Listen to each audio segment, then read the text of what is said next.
Bismillahirrahmanirrahim. Assalamualaikum students. Today we will discuss about what is organic chemistry, characteristics of organic compounds and classification of organic compounds. So first of all, what is organic chemistry? Organic chemistry क्या होती है? The branch of chemistry which deals with the study of hydrocarbons and their derivatives. Chemistry की वो branch जिसमें हम hydrocarbon और उसके derivatives को स्टडी करते हैं ऑर्गेनिक केमिस्ट्री कहलाती है। नेक्स्ट है हमारे पास characteristics of organic compound. Organic compounds की खसूसियात क्या होती हैं? तो फर्स्ट वन है हमारे पास organic compounds are generally covalent compounds. जो ऑर्गेनिक कंपाउंड्स होते हैं वो जनरली कोवलेंट कंपाउंड्स होते हैं। क्यों? क्योंकि उनके अंदर कोवलेंट बॉन्ड प्रेजेंट होता है और कोवलेंट बॉन्ड जो है वो शेयरिंग ऑफ इलेक्ट्रॉन से बनता है। ठीक है, तो अब इनमें आयनिक रिएक्शंस जो होते हैं वो नहीं होते। ठीक है, नेक्स्ट है उसमें सेकंड वन है हमारे पास सिमिलरिटी इन बिहेवियर। अब ये सिमिलर होते हैं अपनी बिहेवियर में, इनकी जो कैरेक्टरिस्टिक्स होती है वो बिल्कुल सेम होती हैं। क्यों? क्योंकि इनमें होमोलोगस सीरीज जो हैं वो प्रेजेंट होती हैं। अब क्या होता है कि अब मिलियंस ऑफ ऑर्गेनिक कंपाउंड्स हैं, हम उनको स्टडी नहीं कर सकते। ठीक है, तो हम फ्यू और होमोलोगस सीरीज को स्टडी करते हैं। उनको स्टडी करने से हम क्या होता है, ये अब होमोलोगस सीरीज ही की वजह से ये थोड़ी सी होमोलोगस सीरीज हैं, उन्हीं को हम स्टडी करेंगे जिससे हम मिलियंस ऑर्गेनिक कंपाउंड स्टडी करने की जरूरत नहीं पड़ेगी। ठीक है, नेक्स्ट है complexity of organic compound. Organic compound जो है वो स्ट्रक्चरली और बहुत ज्यादा लार्ज और कम्प्लेक्स होते हैं। इसकी एग्जांपल हम लेते हैं स्टार्च। अब स्टार्च का जो एक है मॉलिक्यूल, उसमें n नंबर्स के एटम मौजूद होंगे। अब C6 है, H10O5। अब ये क्या है, ये इसका एक फॉर्मूला है। अब नंबर ऑफ n जो है वो मिलेंगे तो हमारे पास एक स्टार्च का मॉलिक्यूल बन जाएगा। ये अब 1000 है, नंबर ऑफ n 1000 भी हो सकते हैं। अब उनको ये बहुत ज्यादा कम्प्लेक्स होते हैं। ठीक है, तो आगे है इसमें ये इनके जो ऑर्गेनिक कंपाउंड्स हैं ये आइसोमरिज्म का फिनोमेना को भी शो करते हैं। अब आइसोमरिज्म क्या होता है, जिसमें दो या दो से ज्यादा कंपाउंड्स का जो केमिकल फार्मूला होता है वो तो सेम होता है, लेकिन जो उसका स्ट्रक्चरल फार्मूला होता है वो डिफरेंट होता है। ठीक है, तो इनमें भी ऐसा ही होता है।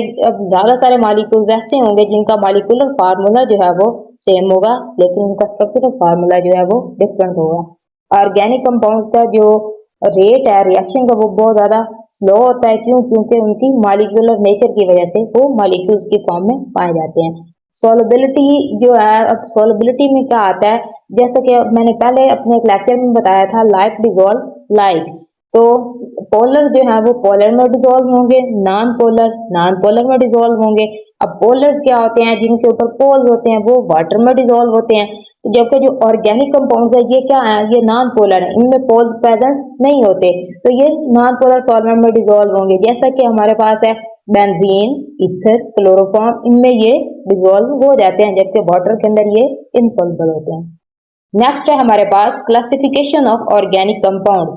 ऑर्गेनिक कंपाउंड्स को कितनी क्लासेस में क्लासिफाई किया गया है, तो they may be classified into following classes. First one है ओपन चेन यानी एसाइक्लिक कंपाउंड्स। सेकंड वन है क्लोज्ड चेन यानी साइक्लिक कंपाउंड। तो फर्स्ट वन ओपन चेन यानी एसाइक्लिक कंपाउंड, जैसे कि नाम से जाहिर हो रहा है ओपन चेन, एक ओपन चेन होगी, ये क्लोज्ड नहीं होंगे। ए साइक्लिक एक चेन होगी, मतलब इसमें स्ट्रक्चर जो है वो क्लोज्ड नहीं होगा, साइकिल की फॉर्म में नहीं होगा, एक ओपन चेन की फॉर्म में प्रेजेंट होगा। फॉर एग्जाम्पल हमारे पास एक है ब्यूटेन मॉलिक्यूल। अब ब्यूटेन जो है वो एक एन ब्यूटेन। अब एन ब्यूटेन क्या है, ये एक स्ट्रेट चेन स्ट्रक्चर है। तो ये क्या है, ये ए साइक्लिक मतलब साइकिल नहीं होगा, अपसेंट होगा। सही है, तो अब ए साइक्लिक जो है आगे टू टाइप्स के हैं, स्ट्रेट चेन भी हो सकते हैं और ब्रांच चेन भी हो सकते हैं। अब स्ट्रेट चेन में क्या होगा कि स्ट्रेट चेन में एक सीधी चेन में जो कोई भी है मॉलिक्यूल्स वो प्रेजेंट होंगे, उनमें ब्रांच नहीं होगी। For example n butane, n pentane, ये क्या है, ये स्ट्रेट चेन है। अब इसमें क्या, एन ब्यूटेन में 4 कार्बन एटम जो है वो एक दूसरे के साथ एक सीधी चेन में एक दूसरे से बॉन्ड बनाए हुए हैं, एंड पेंटेन बिल्कुल सेम है। ठीक है, अब है ब्रांच्ड चेन। ब्रांच्ड चेन क्या होंगे, उनमें एक ब्रांच जो है वो अटैच होगी, जैसा कि हमारे पास है आइसोब्यूटेन। अब आइसोब्यूटेन में क्या है, पहले तो तीन एटम के, कार्बन के जो तीन एटम है वो प्रेजेंट है। अब एक जो मिथाइल ग्रुप है वो सेकंड कार्बन के साथ अटैच है। अब टोटल तो ये चार हो गए हैं, लेकिन इनका स्ट्रक्चर जो है वो डिफरेंट हो गया। ठीक है, एक ब्रांच, अब इस ब्रांच की वजह से ये स्ट्रेट चेन से ब्रांच चेन में कन्वर्ट हो गया। ठीक है, नेक्स्ट है हमारे पास न्यू पेंटेन। अब इसमें एक कार्बन जो है उसमें फोर्थ कार्बन मिथाइल ग्रुप के साथ बॉन्ड बनाया हुआ है, यानी उसके साथ ब्रांचेस लगी हुई हैं फोर। अब एक कार्बन के फोर बॉन्ड बनाए हुए हैं फोर मिथाइल ग्रुप के साथ। अब मिथाइल ग्रुप के साथ बॉन्ड बना के ये न्यू पेंटेन का मॉलिक्यूल हो गया। ठीक है, नेक्स्ट है हमारे पास क्लोज्ड चेन कंपाउंड यानी साइक्लिक कंपाउंड। अब साइक्लिक कंपाउंड जैसे कि नाम से जाहिर है साइकिल बनाएंगे।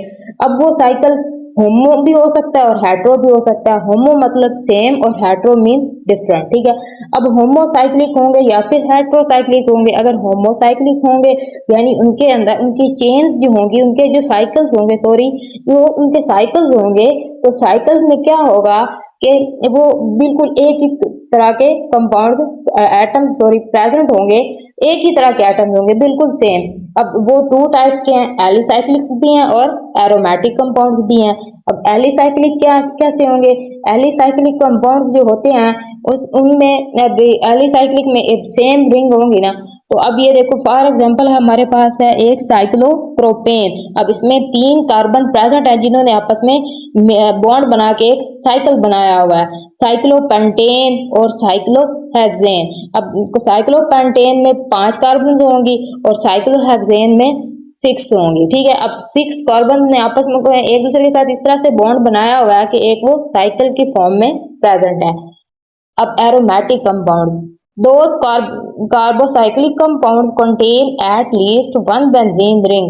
अब बेंजीन रिंग क्या है, अब बेंजीन रिंग जिसमें भी प्रेजेंट होगी ना वो कौन से कंपाउंड्स होंगे, एरोमेटिक। ठीक है, ये याद रखना है। अब बेंजीन रिंग कैसे होती है, वैसे तो हेक्सेन और बेंजीन का स्ट्रक्चर जो है वो दिखने में तो बिल्कुल सेम है, जैसा कि हेक्सेन में भी 6 कार्बन है, बेंजीन में भी 6 कार्बन है। लेकिन जो हेक्सेन है उसमें सिंगल बॉन्ड प्रेजेंट है, जबकि जो बेंजीन है उसमें single double alternate bond present है।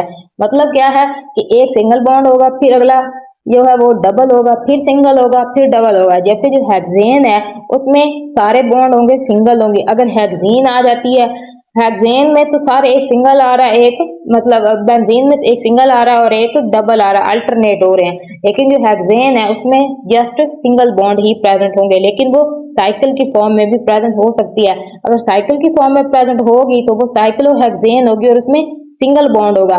लेकिन अगर अल्टरनेट सिंगल और डबल बॉन्ड आ जाते हैं तो फिर क्या होगा, वो एक एरोमेटिक कंपाउंड हो जाएंगे। ठीक है, अब दीज ऑर्गेनिक कंपाउंड में हैव अ साइड चेन और functional group attach to the ring. For अब अगर एक फंक्शनल ग्रुप बेंजीन रिंग के साथ अटैच होगा तो फिर अब फॉर एग्जांपल हमारे पास CH3 एक बेंजीन रिंग के साथ अटैच होगा एज अ फंक्शनल ग्रुप, तो वो क्या हो जाएगा, टॉल्वीन।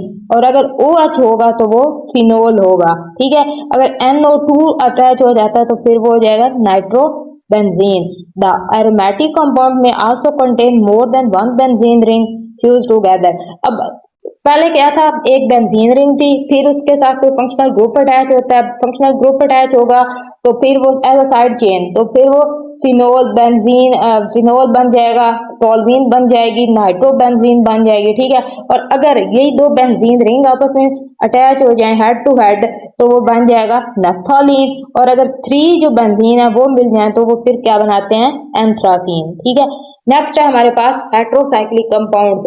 अब हेट्रोसाइक्लिक कंपाउंड्स क्या होते हैं, the compounds in which ring consist of atom more than one kind. Heterocyclic compounds में जो एटम है उसमें एक ही काइंड के नहीं बल्कि डिफरेंट काइंड्स के एटम्स जो है वो प्रेजेंट होते हैं। हेट्रो का मतलब भी डिफरेंट होता है, होमो मीन सेम होता है, जबकि हेट्रो में डिफरेंट हो जाते हैं। ठीक है, तो अब हेट्रो में अब देखो फॉर एग्जांपल हमारे पास है, बाकी तो कार्बन प्रेजेंट है, 5 कार्बन है, लेकिन 6 कार्बन की जगह पे बेंजीन में यहाँ पे क्या प्रेजेंट है, नाइट्रोजन। अब नाइट्रोजन की प्रेजेंस की वजह से ये बेंजीन से पिरिडीन में कन्वर्ट हो गई है। पहले बेंजीन थी, अगर इसमें कार्बन 6 कार्बन प्रेजेंट होते तो फिर क्या थी, ये बेंजीन थी, लेकिन अब इसमें नाइट्रोजन प्रेजेंट है और 5 कार्बन, तो ये क्या है, पिरिडीन है। अगर 4 कार्बन हो और 1 ऑक्सीजन प्रेजेंट हो तो ये क्या होगा, फ्यूरान होगा। और अगर 4 कार्बन हो और 1 सल्फर प्रेजेंट हो तो ये क्या होगी हमारे पास, थायोफीन।